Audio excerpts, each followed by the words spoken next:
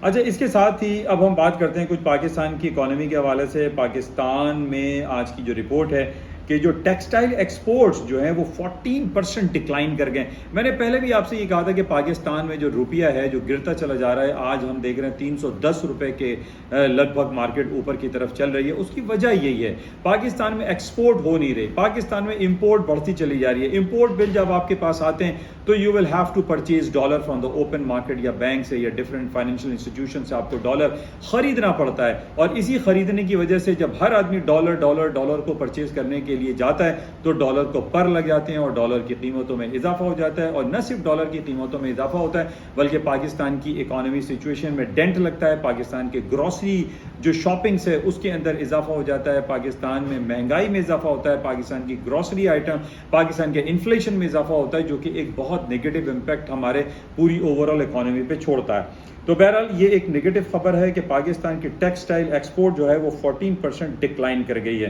It's a very bad news ہے۔ اچھا، اس کے ساتھ ہی ایک جو خبر ہے کہ جناب پیٹرولیم امپورٹس پروڈکٹ جو ہیں وہ پاکستان میں 18% ڈکلائن کی ہیں۔ یہ بھی ایک نیگیٹو ہے اوور آل اکانومی اور انڈسٹری کے حوالے سے کہ پاکستان میں جو امپورٹ پیٹرولیم امپورٹ بل ہے وہ ڈکلائن کیا ہے 18%، جو کہ ریفلیکٹ کرتا ہے کہ پاکستان میں لوگ اب گاڑیوں پہ نہیں چل رہے ہیں، پاکستان میں لوگ جو ہے وہ پیٹرول کے استعمال کو کم کر رہے ہیں، وہ آؤٹنگ ان کی کم ہو رہی ہے، یعنی 18% کمی آنا اٹس اے نیگیٹو امپیکٹ کرتا ہے اور اکانومی پہ یہ ڈینٹنگ سچویشن کریٹ کرتا ہے۔ اچھا، اسی وجہ سے ایک طرف تو ہم دیکھ رہے ہیں کہ 14% ٹیکسٹائل ہمارا ڈکلائن کر رہا ہے، پھر ہمارا 18% پیٹرولیم امپورٹ بل جو ہے وہ ڈکلائن کر رہا ہے، جو کہ ایک نیگیٹو امپیکٹ ہے۔ اور اسی وجہ سے کل ہم نے یہ دیکھا کہ پاکستان میں جو اکراس دی بورڈ پوری پاکستان میں ہم نے دیکھا ڈالر جو ہے وہ 310 305 308 روپے میں فروخت ہوتا رہا، جس کی وجہ سے اس کا نیگیٹو امپیکٹ پڑا ان پوری امپورٹ اور ایکسپورٹ کی رپورٹ پہ۔ پاکستان کی اسٹاک مارکیٹ بھی کل 404 پوائنٹ مائنس میں بند ہوئی۔ یہ حالات ہیں جو پولیٹیکل انسرٹینٹی ہے، جو ہمارے حالات آپ دیکھ رہے ہیں کہ نہ تو KPK میں کوئی گورنمنٹ ایگزسٹ کرتی ہے، نہ پنجاب میں کوئی گورنمنٹ ایگزسٹ کرتی ہے، آئین جو ہے ہمارا پامال ہو رہا ہے، آئین کے اوپر کوئی چل نہیں رہا ہے، ہماری عدلیہ جو ہے اس کی جو رولنگس آتی ہے اس کو کوئی ہماری گورنمنٹ جو ہے وہ فالو نہیں کرے۔ تو یہ سارے نیگیٹو امپیکٹ صرف ہمارے لیے نہیں ہیں، باہر بیٹھے ہوئے جو لوگ ہیں جو فورن ڈائریکٹ انویسٹمنٹ کی طرف ہمارے پاکستان میں آتے ہیں، جو بلینس آف ڈالر کی انویسٹمنٹ کرتے ہیں، وہ جب ان تمام حالات کو دیکھتے ہیں تو پاکستان میں کوئی انویسٹمنٹ کرنے کو راضی نہیں دکھائی دیتا۔ اور اسی کا منہ بولتا ثبوت ہے کہ IMF پچھلے ایک سال سے پاکستان کو صرف لالی پاپ کے علاوہ کچھ بھی نہیں دے رہا۔ پاکستان کی اس میں جو اسٹاف لیول میٹنگ کے حوالے سے بات ہوتی ہے کہ اسٹاف لیول میٹنگ ہو رہی ہے پاکستان کے ڈیلیگیشن کے ساتھ، اس کا نتیجہ جو ہے وہ صفر ہے، جس کی وجہ سے پاکستان کے فارن کرنسی ریزروز گرتے چلے جا رہے ہیں۔ پاکستان کے فارن کرنسی ریزروز کہا جا رہا ہے کہ آئندہ 2 سے 3 مہینے میں صرف $2 بلین رہ جائیں گے اور پاکستان نیئر دا کولیپس ہو جائے گا۔ بہرحال اگلے مہینے پاکستان میں بجٹ پیش ہونے والا ہے، بجٹ کس طرح پیش کریں گے، پیسے ہیں نہیں، بجٹ بنا رہے ہیں، تو یہ کیسے ممکن ہے، اس کو بھی آپ کو نظر رکھنا پڑے گا۔ میں بھی دیکھوں گا، آپ بھی دیکھیے گا کہ بغیر پیسوں کے بجٹ کیسے بنتا ہے۔ تو بہرحال بہت ساری امیدیں ہیں کہ جناب سعودی عرب دے گا، UAE پیسے دیں گے، اور مانگے تانگے سے ہماری حکومت چل رہی ہوتی ہے، اور ہم خود کفالت والی جو سچویشن ہے کہ ہم اپنے پیروں پہ کھڑے ہو جائیں، ہم پیسے دوسروں سے نہ مانگے، پاکستان اکانومی گرو کرے، پاکستان کا GDP ریشو بڑھ جائے، پاکستان کی ایکسپورٹ بڑھ جائے، امپورٹ گھٹ جائے، تو یہ ساری سچویشن اسی وقت ہوتے ہیں جب حکومت ایک اسٹیبل گورنمنٹ ایگزسٹ کرتی ہے، جب حکومت صرف اپنے ایکسپورٹ اور امپورٹ کو چیک میں رکھتی ہے، پاکستان میں لا اینڈ آرڈر سچویشن کو چیک میں رکھتی ہے۔ لیکن یہاں تو حالات ہی خراب دکھائی دیتے ہیں، یہاں تو ہم دیکھ رہے ہیں کہ حکومت جو ہے بس اپنی حکومتوں کو بچانے میں لگی ہوئی ہے، پاکستان کے عوام کا کسی کو کوئی فکر دکھائی نہیں دے رہی، اور اس کا ڈائریکٹلی ایفیکٹ آپ کو نظر آ رہا ہے کہ پاکستان کی اسٹاک مارکیٹ گرتی چلی جا رہی ہے، پاکستان میں روپیہ ڈکلائن کرتا چلا جا رہا ہے، پاکستان کی ایکسپورٹ جو ہے وہ بڑھ نہیں رہی ہے، پاکستان کی جو امپورٹ جو ہو رہی ہے، جو امپورٹنٹ آئٹم ہے اس کے اوپر بین لگا ہوا ہے، پاکستان کی جو پیٹرولیم پروڈکٹس ہے اس کے اندر بھی ڈکلائن آ رہا ہے، جو کہ ریفلیکٹ کرتا ہے کہ پاکستان کی اوور آل اکانومی اکانومی جو ہے وہ ڈینٹنگ سچویشن میں، پاکستان میں کوئی فورن ڈائریکٹ انویسٹمنٹ ان حالات میں کبھی بھی کوئی لانا نہیں چاہے گا، ایون چاہے کوئی بڑی بڑی کمپنیز ہوں یا پاکستان کے ہمارے رہنے والے رشتہ دار اور انڈیویجولس ہوں، وہ بھی پاکستان میں ان حالات میں انویسٹمنٹ کرتے ہوئے دکھائی نہیں دے رہے، اور اسی کا ریفلیکشن ہے جس کی وجہ سے پاکستان کی اکانومی اوور آل ڈکلائن کا شکار ہے۔ بہرحال اس کے ساتھ ہی کچھ باتیں اور دوسری جو ہیں، ایک بری خبر یہ ہے کہ ایک گویانا ایک ملک ہے ساؤتھ امریکہ کا، وہاں پہ 20 بچوں کی ہلاکت ہوئی، اسکول میں آگ لگی جس کی وہاں پر جو ہے ایک بہت ایک سانحہ پیش آیا۔ 8 لاکھ کا ملک ہے، ایک چھوٹا سا ملک ہے گویانا ساؤتھ امریکہ کا، وہاں پر یہ حادثہ ہونا ایک بہت افسوس کی بات ہے۔ اچھا بہرحال اس کے ساتھ ہی اس کو ہم دیکھتے ہیں، آخر میں صرف آپ سے یہی کہوں گا کہ گولڈ کی قیمتیں 1950 کا ٹیکنیکل لیول بڑا امپورٹنٹ ہے۔ صدارتی امیدوار جو ٹرکی کے حوالے سے جو خبریں ہیں، جو ڈیٹ سیلنگ کے حوالے سے خبریں ہیں، وہ آپ کے سامنے ہیں، اس کو دیکھیے گا، لیکن آن ٹیکنیکل گراؤنڈز جو گولڈ ہے وہ 1950 کے نیچے ڈاؤن فال ہو سکتا ہے، ادروائز بائی کر کے آپ خریداری کر سکتے ہیں اپنے رسک ریوارڈ ریشو کو مد نظر رکھتے ہوئے۔ بہرحال یہ کچھ خبریں آپ کے ساتھ شیئر کی گئی ہیں، امید ہے کہ اس سے کچھ نہ کچھ آپ کو استفادہ حاصل ہوتا ہوگا۔ میری آپ سے گزارش، اس یوٹیوب چینل کو، اس yasinanalysis.com کو زیادہ سے زیادہ آپ لوگ پھیلائیں، شیئر کریں اور اس کو لائک کریں۔ تھینک یو، خدا حافظ۔